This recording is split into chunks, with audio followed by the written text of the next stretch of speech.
ہم اس پورے جعلی اور فراڈ ہائیبرڈ نظام کو نہیں مانتے. ہم اس ایسے اقتدار اعلیٰ پر قبضے کو یزیدیت سمجھتے ہیں جو صرف اللہ تبارک و تعالیٰ کا حق ہے. اور جس نظریے اور جس مقصد کے لیے ملک بنایا گیا، پاکستان کا مطلب کیا؟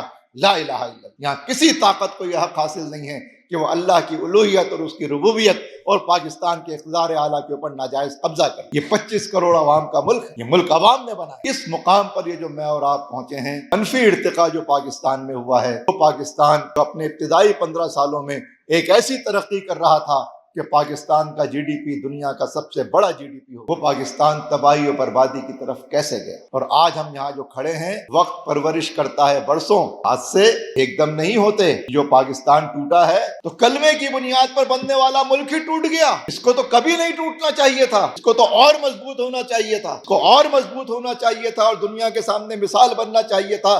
آخر وہ ملک کیسے ٹوٹ گیا جو ایک نظریے کی بنیاد پر بنا؟ اور نظریہ ہمارا وہی ہے کہ جو مدینے کی ریاست کا نظریہ تھا، وہی پاکستان کی ریاست کا نظریہ تھا.